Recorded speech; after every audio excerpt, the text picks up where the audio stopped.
Bom dia, caríssimos estudantes, boa noite, boa tarde para todo mundo que está vendo esse vídeo. Bem-vindos à nossa primeira aula de 2021 de língua portuguesa. Quero saudar todos os alunos do segundo ano e dizer que eu estou muito feliz, muito contente de trabalhar com vocês esse ano. Eu trago aqui para vocês explicações do nosso primeiro vídeo, da nossa primeira semana do PET. Eu quero me desculpar já, gente, porque eu moro na roça, aqui num sítio, numa zona rural, então às vezes aparece barulho de galinha, de cachorro, e então vocês não levem a mal não, certo? Vamos então dar início à nossa primeira semana do PET, volume 1 do segundo ano? Vamos dar uma olhadinha aqui. Bom, nesse primeiro PET, a gente vai trabalhar com o gênero textual relato pessoal, certo? Está na página aí, deixa eu achar aqui para vocês, a partir da página 2, nossa semana 1. Então aqui, ó, o tema é gênero relato pessoal. É isso que a gente vai estudar na nossa primeira aula. O que é um gênero relato pessoal, então? O que é um relato pessoal?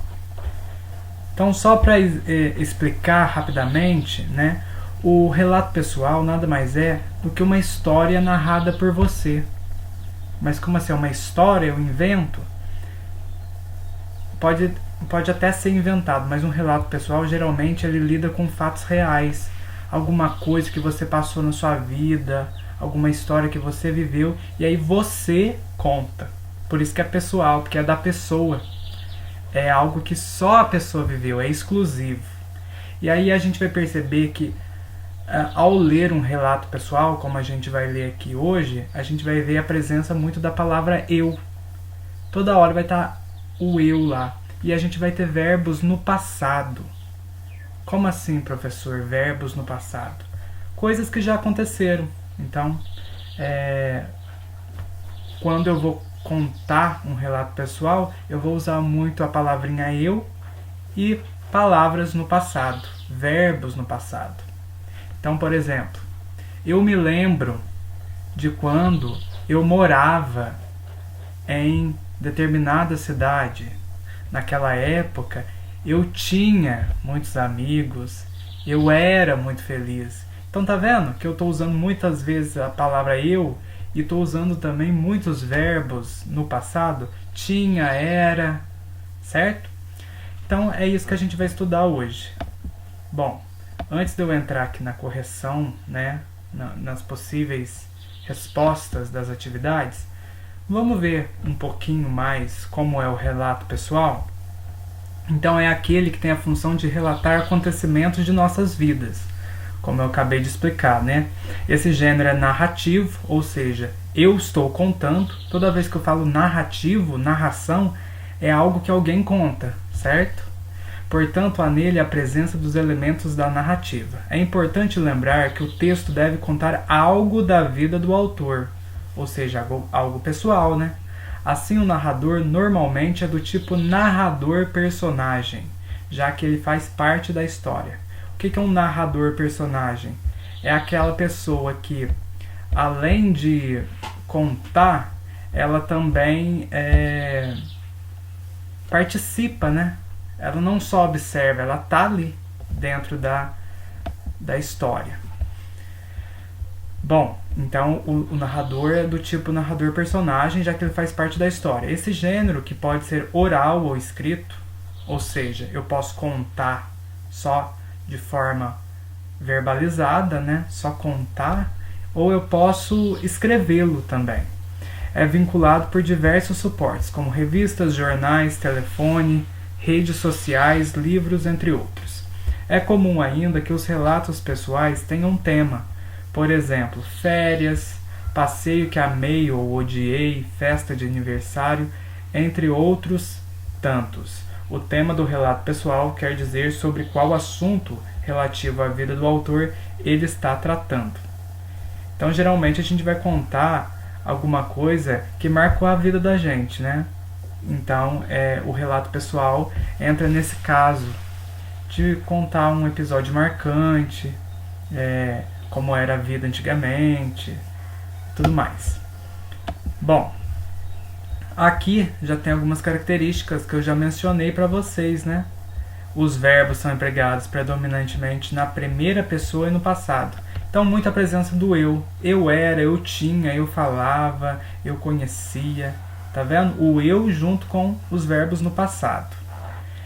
A presença de adjetivações e descrições. O que é isso? Por exemplo, se eu vou contar da minha infância, naquela época, na minha infância, a minha casa era muito simples, mas eu era mais feliz. Então, adjetivos, eu vou dar muitas características.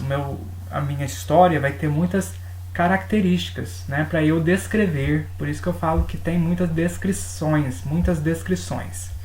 É importante que o texto tenha um título criativo. O texto deve ter início, introdução, meio, desenvolvimento e fim, conclusão. Então, todo texto, a gente sempre precisa ter essas três coisas. Começo, meio e fim, né? Que no português a gente chama de introdução para o começo, desenvolvimento para o meio e conclusão para o final. Vamos então às nossas atividades da nossa primeira semana?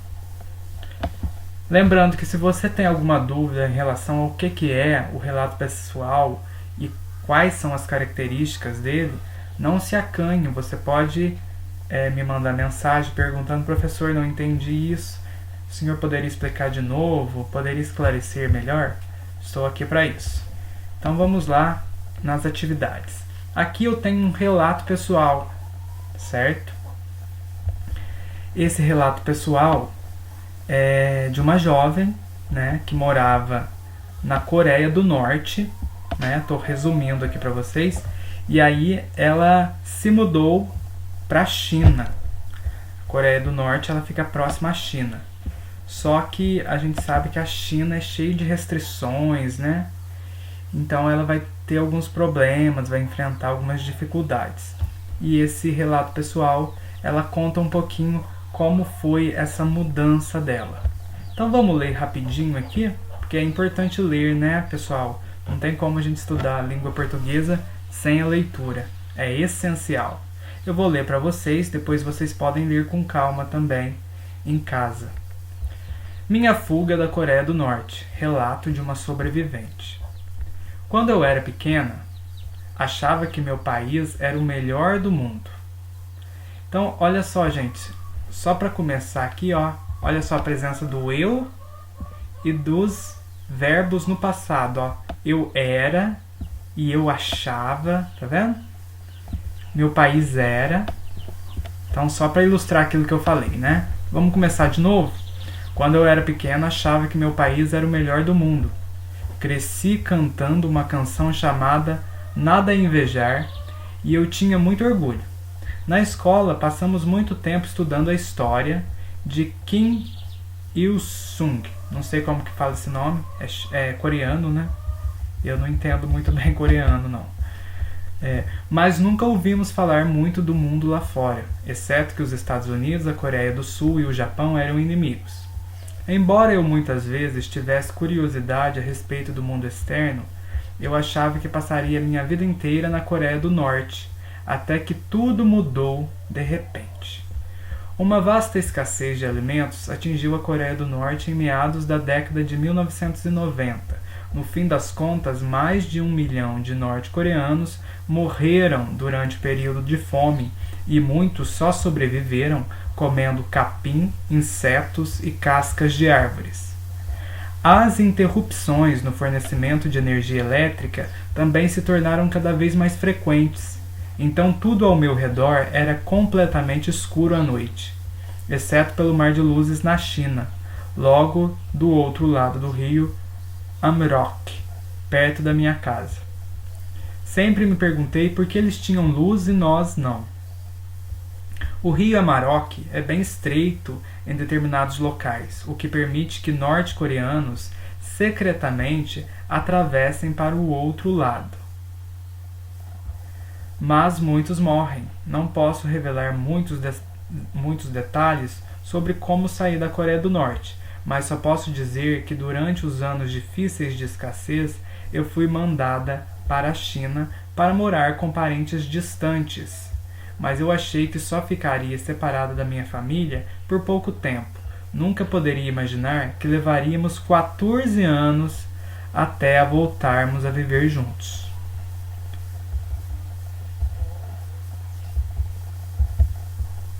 Na China, era difícil viver sendo uma jovem garota, sem minha família. Eu não fazia ideia de como seria a vida como uma refugiada norte-coreana, mas logo descobri que isso não é apenas extremamente difícil, é também muito perigoso, já que refugiados norte-coreanos são considerados na China como imigrantes ilegais. Por isso eu vivia constantemente com medo de que minha identidade fosse descoberta e que eu fosse repatriada e tivesse um destino terrível de volta à Coreia do Norte. Bom, aí terminamos o texto e só para esclarecer, né, a palavra repatriada vem de repatriação, que é quando uma pessoa sai do seu país de origem e tem problemas para permanecer em outro. É o retorno voluntário ou obrigatório para a pátria que o cidadão nasceu. Então, muitas pessoas em situações de imigração ilegal, né, elas são repatriadas, ou seja, o governo manda aquelas pessoas de volta para o país de onde ela veio. Né? Isso a gente vê muito, né? Por exemplo, nos Estados Unidos, que tem muita gente que vem do México, vem de outros países e acabam sendo repatriados, mandados de volta, certo? Então vamos fazer as nossas atividades agora. Então, a primeira pergunta: indique qual é o tema tratado pelo relato pessoal lido. A gente leu aqui, pessoal, qual que é o tema aqui do nosso relato pessoal? Qual que é o tema tratado? A gente está vendo a história de quem? De uma jovem, né, que fugiu da Coreia do Norte para morar na China. Então o tema é esse, a fuga, né, a fuga perigosa que essa jovem viveu, ok? Vamos à segunda questão. A narradora personagem do texto utiliza a primeira pessoa para escrever o texto. Aquela questão lá do eu, né, gente? Descreva a importância desse uso para o texto e escreva sobre a importância dele para um relato pessoal. Então, por que eu vou escrever um relato pessoal em primeira pessoa? Por que eu vou usar tanto o eu? Por que será? Porque a primeira pessoa, ela é a pessoa que indica, né, a pessoalidade, ou seja, que a gente está falando da gente mesmo, né? Então, ela é usada nesse sentido, para falar de si mesmo. Por isso que a gente tem tantas vezes a palavra eu, porque eu estou falando de mim mesmo. Quando eu falo de mim mesmo, eu estou na primeira pessoa. O português chama isso de primeira pessoa. Do singular, né, inclusive. O que é singular? É uma coisa só. Se fosse uma primeira pessoa do plural, seria o nós, por exemplo. Como é a primeira pessoa do singular, é o eu. Então, eu era, eu tinha, primeira pessoa do singular. Agora, se fosse primeira pessoa do plural, como seria? Nós tínhamos, nós éramos, porque o plural é mais de uma pessoa, ok? Então, e por que é importante usar a primeira pessoa num relato pessoal, gente? Isso é importantíssimo porque, como o próprio nome diz, é pessoal. Então eu só posso usar a primeira pessoa, né? É uma história que foi vivida exclusivamente por aquele que conta. Então é por isso que eu tenho que usar a primeira pessoa e é por isso que ela é importante no nosso relato pessoal. Ficou claro? Qualquer dúvida, chama aí. Bom, tem a questão 3 aqui, eu vou pedir para vocês não fazerem, tá? Eu vou até corrigir ela aqui, mas não há necessidade de você fazer. Você pode pular para 4 já. A questão 3 diz o seguinte: indique qual das alternativas seguintes apresenta uma característica do gênero relato pessoal que está presente no texto Minha Fuga da Coreia do Norte. Relato de uma sobrevivente.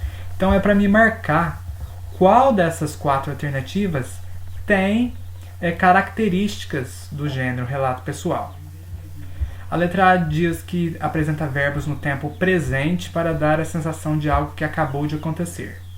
Mentira, porque o relato pessoal é algo que já aconteceu, é passado. Então não é nada no presente, né? Então eu não vou ter verbos no presente. Verbos no presente é eu sou, eu vou, eu faço. Isso que é verbo no presente. Agora aqui não. Aqui a gente tem verbos no passado. Eu era, eu tinha, eu vivia. Ok? Então a A errada. Letra B. Uso da primeira pessoa do plural para retratar o coletivo dos coreanos que querem fugir da Coreia. Então, a gente tem aqui mais de uma pessoa contando esse relato. Quando eu tenho mais de uma pessoa contando o relato, eu não posso usar a palavra eu. Aí eu vou ter que usar a palavra nós. Nós éramos, nós tínhamos. E aqui é uma jovem só que conta. Então, primeira pessoa do plural, não. Essa questão não é. Letra C. Uso da primeira pessoa do singular e verbos no tempo passado. Exatamente o que eu falei, né? Primeira pessoa, eu, né? No singular, eu, porque é só uma, não é mais de uma, porque se fosse mais de uma seria nós, aí já seria plural. Então é primeira pessoa do singular e os verbos no tempo passado. O que é o passado? Tinha, era, fazia, vivia. Certo? Então a alternativa correta é a letra C. E a letra D, falta completa de adjetivações. O que é adjetivações? São características. Então era muito perigoso, era muito difícil, tínhamos muito medo. Então eu estou descrevendo, eu estou dando características aqui para a situação. Então nesse sentido, a gente tem muita adjetivação. Então eu não posso falar que tem falta completa. Seria uma mentira. Então, para quem for fazer, a resposta correta é a letra C. Eu pedi para vocês não fazerem essa questão, né? Mas é bom que faça, tá, pessoal? Pode fazer sim. Vamos lá, então, agora a última questão, que a gente tem aqui a explicação de uma palavra. Olha só. A leitura desse texto pode nos fazer lembrar de um problema social presente em nosso meio. A xenofobia. Já ouviram falar essa palavra, pessoal? Você sabe o que é isso? Procure ler o significado dessa palavra. Após isso, escreva um pequeno parágrafo dando ideias de como podemos acabar com a xenofobia em nossa sociedade. Bom, então a gente vai fazer isso por partes. Primeiro a gente precisa saber que palavra é essa? O que quer dizer xenofobia? Você já ouviu essa palavra em algum lugar? Não? Sim? Então olha só, a palavra xenofobia, eu coloquei aqui para vocês a definição. É um conceito que define as manifestações de aversão, hostilidade ou ódio contra pessoas que são estrangeiras ou são vistas como forasteiras. Então, o que é uma xenofobia? A gente sabe que tem vários tipos de fobia, né, nesse mundo. Agora, a xenofobia é uma espécie de aversão, ou seja, é uma hostilidade, é um ódio, é uma visão negativa, é um preconceito em relação às pessoas que são imigrantes. O nordestino, por exemplo, que vem pra cá, é aquele preconceito que se tem, fulano de tal é nordestino, aqui não é o lugar dele, o que ele está fazendo aqui? Ele devia morar para lá, entendeu? Isso é uma espécie de xenofobia. Mesma coisa, por exemplo, em outros países, né? Por exemplo, lá a gente, não sei se vocês já viram falar, mas na Síria, né? Um país lá do Oriente Médio, a gente tá tendo lá uma guerra civil já há anos e anos. E a gente tem muitos refugiados que vêm desse país. Porque como está um país em guerra, eles precisam sair de lá, senão eles vão morrer, né? Eles não têm emprego direito, eles passam fome, necessidades. Então eles saem, eles migram, eles vão para outros países em busca de melhores condições de vida. Só que nesses outros países pode ser que haja muita xenofobia, pessoas que têm esse preconceito justamente por não ser, né, do mesmo país, ser de outro lugar estranho, né? Isso às vezes a gente vê muito, né, no nosso próprio dia a dia, quando vem alguém de fora, né, ainda mais que a gente que é de cidade pequena, ai, fulano de tal, você viu? Que é pessoa estranha, né? Então é uma certa xenofobia. Bem, então vamos lá. O que a nossa questão pede? Procure ler o significado dessa palavra. Então agora a gente já sabe o que é xenofobia, que é aquela espécie de preconceito, né? De hostilidade em relação às pessoas que vêm de outros lugares, que são migrantes e imigrantes. Após isso, né, depois que a gente entendeu, escreva um pequeno parágrafo. Um parágrafo pequeno, umas 4, 5 linhas no máximo, dando ideias de como podemos acabar com a xenofobia em nossa sociedade. Então, o que é a xenofobia e como a gente pode contornar esse problema? Como a gente pode entender e solucionar? Então, eu tenho uma sugestão aqui. Essa cada um vai escrever a sua, logicamente, o que cada um pensa, né? E o importante é a gente entender o que é a xenofobia primeiro, né? E procurar uma solução que compreenda, né, essas pessoas. Será que elas vêm de outros lugares porque elas querem, né? Então, uma sugestão aqui. Uma forma de acabar com a xenofobia é entender a vida dos imigrantes e imigrantes. Ou seja, por que eles saem do país natal deles, né? Muitos deles se mudam de seu país natal ou de sua região por diversos motivos, né? Como eu falei lá, a questão da Síria, né? Alguns fogem da guerra, outros da fome, e outros se mudam para procurar trabalho e melhores condições de vida. Por isso é importante acolher e entender essas pessoas. Além disso, é preciso que os governantes tenham um programa de organização e de ajuda a essas pessoas, a fim de que elas não fiquem marginalizadas na sociedade. Então, envolve políticas públicas, né, questões governamentais também, o respeito da sociedade, inúmeros fatores. Esta é uma sugestão de resposta para vocês. Ok? Bom, e assim a gente chega ao fim da nossa primeira aula do PET 1 do 2º ano do ensino médio. Terminamos por aqui, pessoal. Espero que eu possa ter esclarecido, ter ajudado vocês a entenderem mais o que é o gênero relato pessoal. Ok? Qualquer dúvida, qualquer inquietação que você tenha aí, não entendeu, pode me mandar mensagem que eu ajudo. Beleza? Então vou ficando por aqui. Um grande abraço a todos. Fiquem todos com Deus e até a nossa próxima aula. Tchau, tchau!